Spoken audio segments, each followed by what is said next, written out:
जो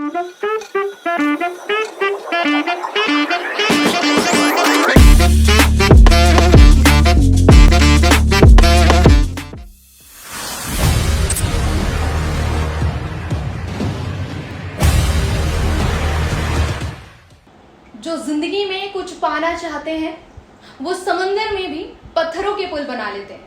नमस्कार, मैं तुलसी त्यागी आप सभी दर्शकों का हमारे स्पेशल शो खास बात में स्वागत करती हूँ। आज हमारे साथ मौजूद है एक ऐसी पर्सनालिटी जिन्हें डायनामिक पर्सनालिटी अवार्ड इन 2023 मिल चुका है और साथ ही वो एक प्रोफेशनल मास्टर मरीनर भी है। 2022 में उन्हें ऑथर ऑफ द ईयर मिल चुका है, जी हाँ, और वर्तमान में वो इम्बा कॉलेज के फाउंडर हैं। मैं बात कर रही हूँ कैप्टन कुणाल उनियाल जी की। सर, बहुत बहुत स्वागत है आपका मुद्दा टीवी में। बहुत बहुत धन्यवाद तुलसी जी और मुद्दा टीवी का स्पेशली कि उन्होंने मुझे मौका दिया कि मैं आपके साथ ये स्टेज साझा कर सकूं। तो सर, जैसा कि हम सब जानते हैं, आपको शिपिंग इंडस्ट्री में 19 साल का एक्सपीरियंस रहा है। तो सर, ये जो आपका जहाज है ये पानी से हटकर शिक्षा की दिशा की ओर में कैसे गया? आपका मतलब हृदय परिवर्तन कैसे हुआ? इसकी शुरुआत मैं कविता से करना चाहूंगा। निर्बल नौका सिंधु अगम है, निर्बल नौका सिंधु अगम है, जीर्ण शीर्ण है कर पतवार, विकट वेग से वायु बह रहा है तूफानों की भरमार। प्रतिबंधक पथ पथ पर आते, प्रतिबंधक पथ पथ पर आते, घोर तिमिर का है विस्तार, अब डूबी तब डूबी नौका, दिखा असंभव होना पार। क्या बात। तो तुलसी जी, समुद्र की जो यात्राएं हैं वो तो 17 वर्ष की आयु से शुरू हो गई थी। मैं बहुत छोटा था जब इन यात्राओं पर निकल गया था। हालांकि यात्राएं चलती रही, 70 देश की यात्राएं कर चुका हूँ, 7 भाषाएं मैं बोलता हूँ। लेकिन एक कमी का एहसास हमेशा से एक जिंदगी में था कि क्या कुछ ऐसा किया जाए जिससे समाज के प्रति जो हमारी जिम्मेदारियां हैं उसको हम कम से कम दे सके, वापस कुछ कर सके सोसाइटी के लिए। तो वो हमेशा से सोच में था। तो जब सेलिंग से मन भर गया, लगा कि हाँ मेरी यात्रा पूरी हो चुकी है, उस समय मैंने ज़मीन का रुख किया और उसके बाद इम्बा की शुरुआत हुई। और आज ये हमारे देश का, न केवल हमारे देश का पर विश्व का सबसे प्रतिष्ठित शिपिंग संस्थानों में इसका नाम लिया जाता है। तो सर, जैसे आपने जो अपनी ग्रेजुएशन है वो कैडिफ यूनिवर्सिटी से की है और आपको समुद्री कानून के भी आप विशेषज्ञ हैं, तो आपसे ये सवाल रहेगा कि जैसे जो पानी के जहाज होते हैं, मान लीजिए वो भारत का हो या किसी अन्य देश का हो, जब वो समुद्री कानून का उल्लंघन करते हैं तो उस पर किस स्तर की कार्रवाई की जाती है? वाह, बहुत ही ज़्यादा डीप क्वेश्चन है पर बहुत ही अच्छा क्वेश्चन है। हाँ, कार्डिफ यूनिवर्सिटी से मैंने मैरीटाइम लॉ किया है। मेरी जो स्पेशलाइजेशन है वो कमर्शियल और ट्रेड लॉ में है और वो करने की वजह यही थी क्योंकि 1-2 बार मेरा जहाज फंस चुका था इस लॉ के दायरे में। तो क्या होता है कि समुद्र की सीमाएं होती हैं जिसमें हर देश की एक सीमा निर्धारित होती है। जब भी आप उस सीमा से बाहर जाएंगे, आप अंतर्राष्ट्रीय कहते हैं ना, अंतर्राष्ट्रीय कानूनों के उसमें लिमिट में आ जाते हैं और उसको टेरिटोरियल लिमिट बोला जाता है। और उसके बाद जब आप बाहर जाते हैं उसको एक्सक्लूसिव इकोनॉमिक जोन्स में जाते हैं। तो वहाँ के अलग ही कानून होते हैं। इंटरनेशनल कोर्ट ऑफ जस्टिस होता है, आपका इंटरनेशनल मैरीटाइम ऑर्गेनाइजेशंस हैं और आपकी कई ऑर्गेनाइजेशन है जो इसको आपके रूल्स बनाती हैं और मैरीटाइम लॉ जो है वो इसी के ऊपर स्थापित करते हैं। ओके सर, आपसे मेरा अगला सवाल ये रहेगा कि सर, उत्तराखंड का जो युवा है वो अभी भी क्षेत्र के बारे में ज़्यादा जागरूक नहीं है, इतना ज़्यादा अवेयर नहीं है। तो सर, मैं आपसे जानना चाहूँगी कि क्या क्या करियर अपॉर्चुनिटीज़ हैं शिपिंग इंडस्ट्री में, वो एंट्री गेट क्या है सर? बहुत ही अच्छा सवाल दोबारा से तुलसी। हमारे साथ क्या दिक्कत है ना कि हमारी जो सोच है वो सीमित रहती है। उत्तराखंड में खास करके सिर्फ 2 ही प्रोफेशन जाने जाते हैं, एक या तो मर्चेंट नेवी और या फिर फौज। या तो जिसका मर्चेंट नेवी में होगा तो मर्चेंट नेवी में जाएगा, जिसका एनडीए में होगा तो एनडीए में सिलेक्शन हो जाएगा।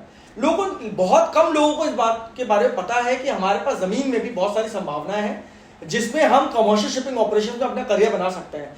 मुझे ये एहसास 16-17 साल सेलिंग करने के बाद हुआ कि हाँ, जमीन में पानी के मुकाबले ज्यादा संभावनाएं हैं और ज्यादा जॉब अपॉर्चुनिटीज है और ज्यादा सैलरीज भी हैं।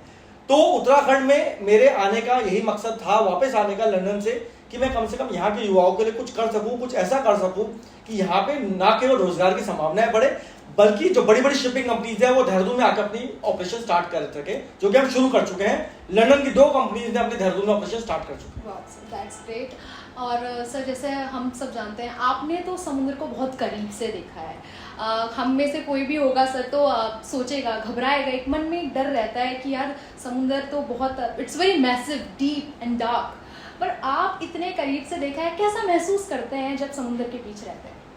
Well, across the ocean I go. Across the ocean I go with winds wuthering around me. I'm the phoenix. I'm the Lord, a man who rose from the war. Across the ocean because I believed in myself. And then that was the time I realized that there's a divine reality hidden in our heart. समुंदर जो है वो बहुत गहरा है, बहुत अथाह है, हालांकि वो अपने अंदर असीम संभावनाएं इकट्ठे किए हुए रहता है। मेरा ये मानना है कि मैं आज जो कुछ भी हूँ वो समुंदर की वजह से ही हूँ, क्योंकि समुंदर ही है जिसने मुझे धीरता सिखाई, गंभीरता सिखाई और मुझ में ये विश्वास दिलाया कि मैं लाइफ में कुछ भी कर सकता हूँ। क्योंकि समुंदर में जब मैं अकेला रहता था, अपने आप से एक बातें करता था और ये सोचता था कि ज़िंदगी में अगर मैंने इस अथाह समुंदर को पार कर लिया तो छोटी मोटी मुश्किलें तो कुछ भी नहीं है। बहुत सही आपने बात करी। ज़िंदगी में मुश्किलों का सामना तो सभी को करना पड़ता है, पर हमें निरंतर आगे बढ़ते रहना चाहिए। तो सर आपसे जानना चाहूँगी कि आपकी लाइफ में कोई ऐसा मोमेंट हुआ हो जब आप शिप्स पर हो, कोई ऐसा थ्रिलिंग, कोई डेयरिंग, ऐसा कुछ आपके साथ जो मोमेंट आप हमारे दर्शकों के साथ एक शेयर करना चाहेंगे? क्यों नहीं, एक क्यों, मेरे लाइफ में बहुत मोमेंट्स आए हैं जिसमें जो सबसे बड़ा था वो था जब सुनामी आई थी। उस टाइम में मेरा जहाज जो था वो टाइफून में फंस गया था, साउथ चाइना सी में। तो 2 टाइफून के बीच में जहाज फंस गया था और ये 2005 की मैं आपको बात बता रहा हूँ। उस टाइम में हर चीज़ अस्त व्यस्त हो गई थी और ऐसा लग रहा था जैसे हम कभी शायद घर वापस लौट ही ना पाए, क्योंकि 12 की विंड स्पीड थी ब्यूफोर्ड स्केल पे, पानी के ऊपर से नीचे तक जहाज जा रहा था।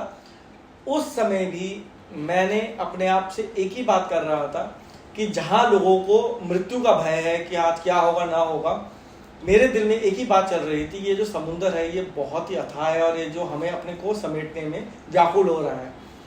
और क्योंकि एक आपको विश्वास रहता है कि मेरे साथ कुछ नहीं हो सकता, तो इसलिए आप अपनी यात्रा आगे बढ़ाते जाते हैं। तो ये है कुछ घटना है। फिर पायरेसी अटैक भी हुआ है मेरे जहाज पे, एक बार पायरेट्स ने अटैक कर दिया था, एक बार मेरा जहाज कोलिजन हो गया था, मेरा जहाज कोलाइड कर गया था, जो आपने आजकल सुन रहे होंगे, न्यूज़ में बहुत चलता है।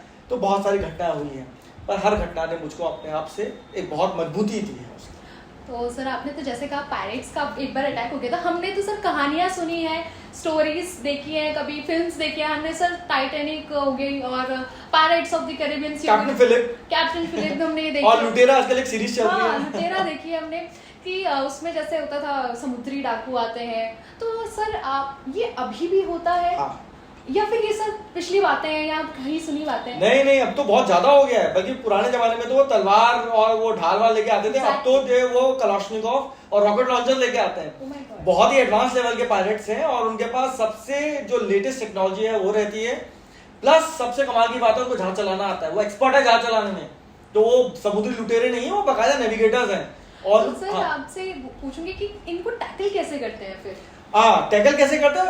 अच्छी बात यह है कि आजकल टेक्नोलॉजी बहुत अच्छी हो गई है, हमारे पास सर्वेलेंस भी रहता है, प्लस आपके पास US coast guard, Indian coast guard, Omani warships, ये सब पेट्रोल करते रहते हैं। उसके साथ साथ जहाज पे आजकल आर्म गार्ड्स रहते हैं कि हमारे जहाज पे कमांडोज रहते हैं जो कि प्रोटेक्ट करते हैं जहाज को कभी भी अगर वो पायरेसी एरिया से निकलते हैं। पर फिर भी पायरेट्स तो पायरेट्स हैं, वो हमसे ज़्यादा होशियार होते हैं। तो जिनको जहाज को बोर्ड करना होता है, बोर्ड करके जहाज को लेके जाता है उनके साथ। ओके तो जैसे आपने बताया कि ये सब तो आपकी खैर लाइफ में चलते रहा, पायरेट्स भी देखे, समुंदर भी देखा, लहरें भी देखी, टकराए भी होंगे।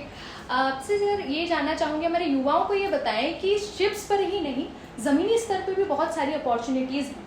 लोग ये सोचते हैं कि हम तो शिप में चले जाएंगे, पानी में रह जाएंगे, पता नहीं वापस आ पाएंगे कि नहीं आ पाएंगे। तो सर मैं आपसे जानना चाहूँगी कि ग्राउंड लेवल पर कितनी ज़्यादा अपॉर्चुनिटीज़ हैं हमारे युवाओं के लिए? बहुत अच्छा सवाल आपने पूछा है तुलसी। जब मैंने सोचा था कि मैं कभी जहाज छोड़ के ज़मीन पे आऊँगा, मेरे टाइम में अपॉर्चुनिटीज़ बहुत कम थी। इसी वजह से मुझे लंदन जाना पड़ा, कार्डिफ यूनिवर्सिटी से मुझे अपनी पोस्ट ग्रेजुएशन करनी पड़ी और पैसा बहुत खर्च हुआ। ये ख्याल मेरे दिमाग में तभी आ गया था कि ये जो कोर्सेज हैं मुझे इंडिया में लेकर आने हैं और ख़ास करके अपने उत्तराखंड प्रदेश में लेकर आने हैं, क्योंकि एक तो यहाँ पे टैलेंट की कमी नहीं है, दूसरा यहाँ पे अपॉर्चुनिटीज़ की कमी है। तो यहाँ के युवाओं के लिए ये जब मैंने कॉलेज स्टार्ट किया उस टाइम में काफ़ी मुश्किलातों का सामना करना पड़ा, क्योंकि लोगों को विश्वास नहीं होता था कि ज़मीन पे भी कमर्शियल शिपिंग के कुछ कोर्सेज हो सकते हैं। हालांकि इतने साल 5 साल हम लोग को हो गया और आज की डेट में हम लोगों ने एक ऐसा कॉलेज बना दिया है जो सबसे ज़्यादा ट्रेन कैंडिडेट ज़मीन पे देते हैं, और बड़ी बड़ी कंपनी लाइक क्लार्कसन्स, हो रॉबिन्सन, ब्रेमार, BRS, अदानीस, ये हम लोगों से हायरिंग करते हैं और ज़मीन पे बैठ के जहाज चलाते हैं। ये 9 to 5 की जॉब है। बहुत बढ़िया सर। तो सर आपसे बस एक आखिरी मैं चीज़ ये कहना चाहूँगी कि हमें पता है कि आप एक लेखक हैं, अब तक 18 किताबें लिख चुके हैं, 7 अलग अलग भाषाओं में वो प्रकाशित हो चुकी हैं। तो आपसे कहूँगी कि आप 2 लाइनें खुद की लिखी हुई हमारे दर्शकों को ज़रूर सुनाएं। ओके, वैसे तो आपने सुन ही चुके हैं 1-2 लाइनें, पर फिर भी जो मेरी सबसे मशहूर कविता है वो युद्ध कर है, वो लोगों को इंस्पायर करने के लिए। जब भी आप मुसीबत में होते हैं, आप फंसे हुए रहते हैं, आप खुद से सवाल पूछते हैं कि मुझे क्या करना है, तो हमेशा याद रखिएगा युद्ध कर। अधर्मियों के सीने में तू धर्म का आघात कर, अधर्मियों के सीने में तू धर्म का आघात कर, विषक्त मंद बुद्धि में तू ज्ञान का उजाड़ कर, तू ज्ञान है, प्राण है, अभिमान है, युद्ध कर। तू युद्ध कर, ठिठक ठिठक के जी रहा गलीज सा मुकाम धर, तू थाम कर उन्हें यूं चल, उत्साह का संचार कर, मौत जब भी आनी है तो मौत से क्यों डर रहा, युद्ध कर तो युद्ध कर। बहुत खूब, आपने बहुत खूब कहा, मौत जब आनी है तो मौत से क्या डरना। तो बहुत बहुत धन्यवाद सर आपका, आप हमारे शो में आए, बहुत बहुत धन्यवाद। बहुत धन्यवाद तुलसी आपका, थैंक यू। तो ये थे हमारे आज की पर्सनालिटी कैप्टन कुणाल उनियाल जी, जिनसे हमने जाना कि किस तरह से शिपिंग इंडस्ट्री में कितनी सारी अपॉर्चुनिटीज़ हैं, करियर अपॉर्चुनिटीज़ हैं। और अगली बार फिर एक नई पर्सनालिटी के साथ हम हाजिर होंगे। तब तक देखते रहिए मुद्दा टीवी।